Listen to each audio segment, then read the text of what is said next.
Today we've got a bumper that belongs to the same bus as the hood I painted in one of my previous videos.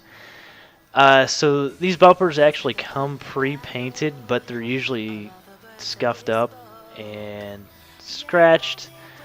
So my boss had me check it out, and I decided to go ahead and just give it a quick 2 coats of North Star single stage, the factory pack black.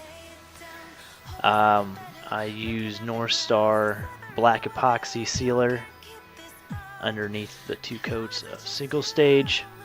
I prepped this bumper with 320 grit and a red Scotch-Brite pad. And so that's really all there is to say. It's a pretty straightforward project here. So I'll let you guys watch this while listening to some tunes, and I'll cut back in when we get to the bus hood again here in just a little bit. Peace.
Okay, so we're back on the school bus hood.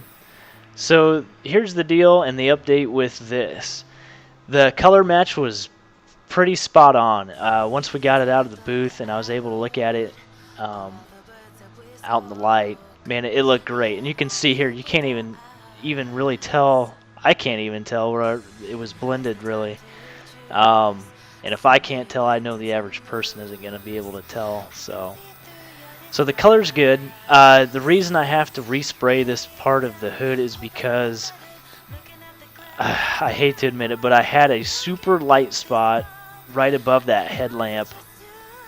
There's a few holes there where the the other mirror mounts, and my boss was like, "Hey, can you grab the buffer real quick and sand out some dust in that area?" I said, "Sure, no problem." And so I got to sanding with some 1500, and I'm like, "Oh, hey, look, there's a little bit of a light spot here. No problem, I'll just flatten it out with some 1500 and it'll buff right up." Well, the light spot was so light that I started to get some color on my sandpaper. I'm like, "Oh man, you got to be kidding me!" And sure enough, I had cut through because it was just so light. So as you can see, as I'm doing this first coat, you'll see where I go back and I make sure this time to hit that area up with some clear coat, because you hate to have stuff like this happen. I've done quite a bit of painting in the past almost 4 years now, 3.5 years, and it's just like, man, you hate to have it happen, but it is what it is. It's just paint. It's fixable. My boss is pretty understanding about stuff. So anyways, what I've got going on here is I've made a false edge on top of a body line, and I'm going to do a clear blend where you can see how I have my paper set up. I'm going to do a couple clear coat blends, one at the bottom and one there on the top of the grill piece. So how this works is you take a piece of tape, 3/4 inch tape, you fold half of it over onto itself, and so now when you tape it to something, you've got like a little flap, and that's how you make a false edge. And you can do this on top of body lines, and I do mine in a multi-layer setup. Here you can see I'm taking my top layer off, and this first layer is just designed so it keeps you from getting too close to the edge of where you want to go too soon. So I do my first coat of clear coat and not worry. I can do it without worrying that I'm going too far.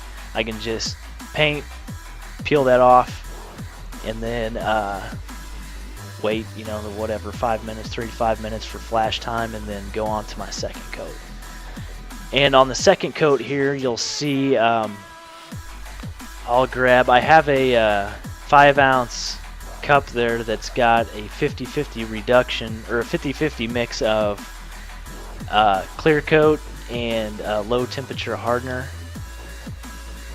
And I'm going to use that to do my blends, and I'm also going to use it to finish off that false edge.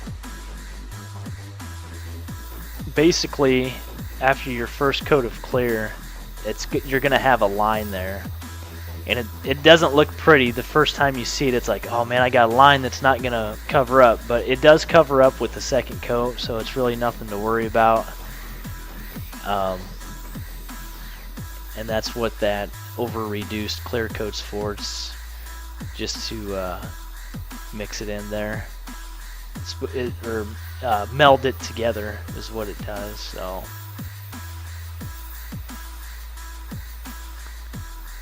and right now I'm painting close to the area where I had that light spot in, and so now as we get closer to the false edge, yeah, that's where my light spot was at, right in there. I'm just making sure I've got good coverage this time. So I'm coming up on the false edge here. I'm not going to worry about my blends on those open areas. I just kind of hit them up a little bit to start a blend. And then when you're doing this, like I am on that edge, it's good to try to keep your gun directly above your false edge, because you don't want to go spraying too much paint under there, because if you do, the paint will just go right back to where the tape is stuck to, and you'll have a hard edge, and it just defeats the purpose of that false edge. So now I'm getting my 50-50 mix of over-reduced clear, and I'll hit this bottom one up. And it's been a little while since I've done a clear coat blend. I don't really get to do those too often. And this one didn't turn out too bad. I kind of feel like I should have went over it a third time with just straight up reducer to try to melt that in a little bit better. But it polished up okay. And same with that there. And that was a tricky spot because that body line didn't come all the way down to the where the grill piece mounts. It just kind of flowed out to a flat area. So that area was kind of tricky to do. And then finally here we're just gonna, and I just do light coats like this, and I keep checking it, and when I see that it's all nice and glossy, you can be pretty sure, or I can be pretty sure that I've just gotten the result that I wanted to. It's kind of nerve-wracking in a way because it's like, oh, you know, you don't want to go too far. If you don't go enough, it's gonna look like crap. And this body line was very rounded. It didn't have a sharp point, and it made it kind of difficult to get my masking tape lined up exactly where I wanted it to make sure to get that false edge where I wanted it to. Because if you have it too far over the body line, then it's gonna look like crap because you're gonna be able to see that your clear coat just stops before the top of the body line. And same way, if you go too far on the other side, same problem. So you want to get it right on top of that body line if you can. And just kind of checking my work here. So I would like to do another video on exactly how to do this, and maybe I'll have time to do that sometime. At least if at least I can show you guys how to fold the tape. I believe the Gunman, if you watch his videos, he actually shows how to do that. You can do it right across your knee if you take a piece of tape. It's really easy to do. So that's it with the school bus hood. It looks great mounted up on the bus itself, and I think everybody's happy with it. It hasn't come back anyway, so thanks for watching, guys. See you in the next one. You can't stop it now.